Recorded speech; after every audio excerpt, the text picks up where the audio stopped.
This is a video the morning after a life and death struggle between me and the computer.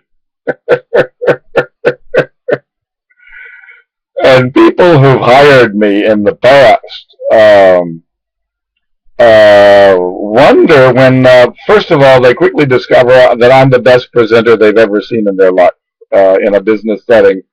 I don't think there's anyone alive in a business, in any business, who on a 10-minute, 15-minute basis can defeat me in making a sales presentation of any sort. I just blow everybody in the world out of the water. It's a little combination of Southern Baptist and cool Thomas Jefferson Coolidge Harvard and a modest Japanese with much more behind what the exterior than you're seeing, and bold Chinese with the world's biggest problems and biggest systems. I've had a really variegated life, and it gives me 1,000 ways to change emotion and shape in a 15-minute business presentation. So I never use PowerPoint at all, never once. And then I don't use Microsoft Word. I tried. I mean, I write 300 megabyte, 500 megabyte single file documents. One of my books is 3,700 pages long, at 400 words a page. Are you creating 60 models? Managing Self, I think, is 4,700 pages at 400 words a page. So I just write big files, and Microsoft Word has memory problems. It used to. It's been so long. It's been 10 years, more, 15, since I've looked at it. FrameMaker would handle those size files, and as recently as last year, it did. I wrote a book, Your Door to Creativity. It's all done. It's coming out in China in 2013. And FrameMaker will handle a file that big with 200 drawings in it, each one 2 or 3 meg when imported into the document. But can't get OpenOffice to handle that, and I don't think Microsoft Word has been upgraded to handle that. So I don't use Word. I don't use PowerPoint. And it makes me look kind of weird, and yet I'm a technology computer person. And last night is an example of why I'm very into the enthusiasm for Facebook. You will not find me wasting money on crap by teenage boys who don't have a life. And I know people throw money at that, but ultimately it's like popular songs from 1900. Nobody in the world listens to any of them. They're not even on the elevator music. Although, to be honest, Alice Faye has a couple of 1932-33 songs that are elevator music, at least. Never in a million years could there be another you, and I would shed a million tears if ever we were through. La da da da da, for only once in every lifetime does someone like you appear.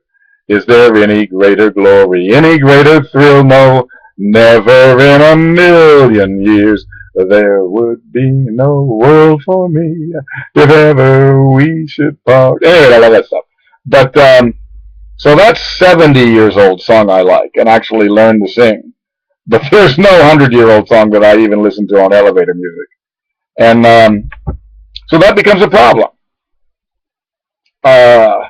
What do you do that has any value after you die? And so the world has got these immense enthusiasms where they throw money at social web because that's what all the magazines write about, and I'm a moron and I get all my ideas from magazines.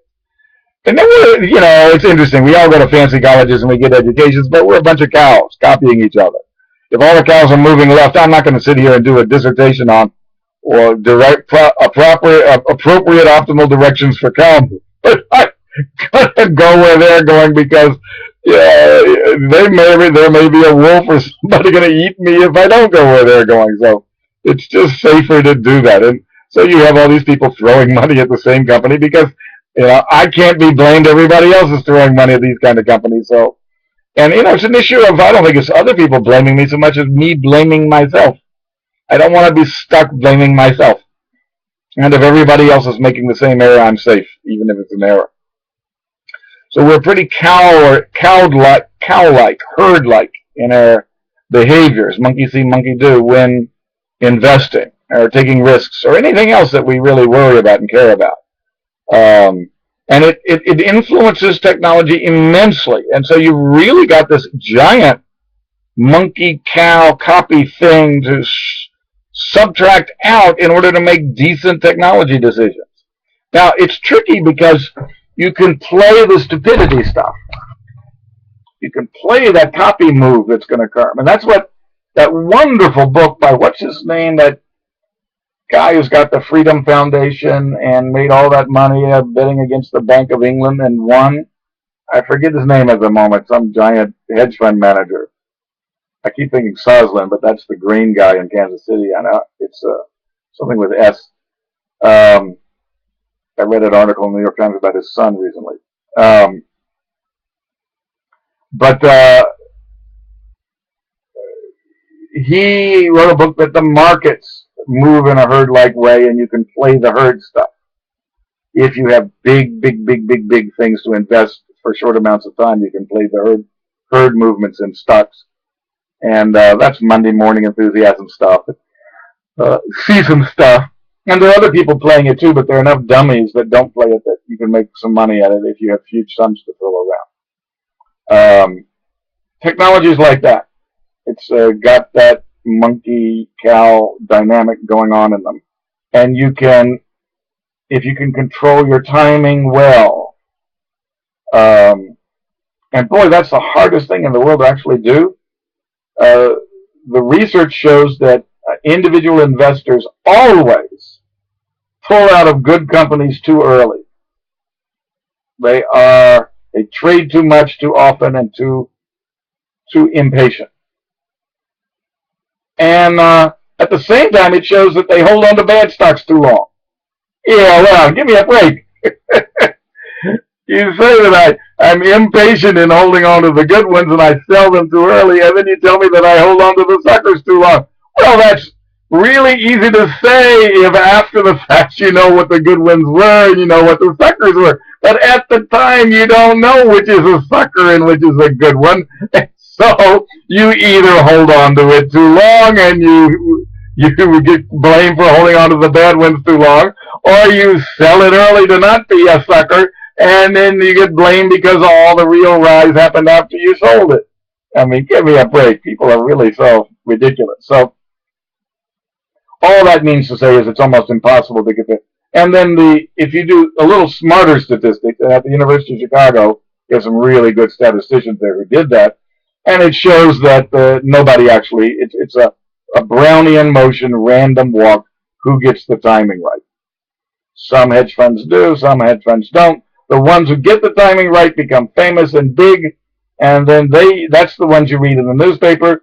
The equally smart guys who didn't get the timing right because it's a Brownian, totally random thing, you don't hear about them because they go out of business and they lose all their investments. So the media is constantly presenting a picture of victorious people produced by random processes and not by intelligence. And then you have all of these attributions in the media about this guy survived and he got the $20 billion because he's so smart and here's what he did. Look how it worked wonderfully. Oh, that's bullshit. It's after the fact, and you can prove it with statistics. And technology is like that. Is Apple good? Now, you just watch the magic without magic from Jobs as a brand, not Apple brand, Jobs brand. Without magic from that Jobs brand, the same dumb evaluations that are applied to everybody else is going to get applied to Apple, and people are going to, and you can see it in the media in July and August of 2012, you can see people turning on the Apple brand now that the Jobs brand isn't supporting it. And they're applying the same criteria to the Apple brand that they do to the Galaxy 3S, and they find that the Galaxy 3 is better than the Apple stuff. And if the Apple stuff is boring, out-of-date, rounded case, they're writing it down. And so you need magic for the cows and the monkeys copying each other to create a run in these technology markets. And this is, when you're, let me give you another example. In Xerox, I wrote some software, and then my boss, not my boss, my partner, I keep forgetting, my partner decided to cheat me. Now that we had the software, he stupidly thought because he doesn't know technology. Now that we had the software, I can get rid of Green, the technology guy, get another technology guy easier to control that I don't have to worry about any power base from. And I can run everything myself and make a fortune off of the venture business. So he threw me out. He hired this idiot. And then he and the idiot decided that since neither of them knew very much about technology, that they needed to sell the software as advanced software.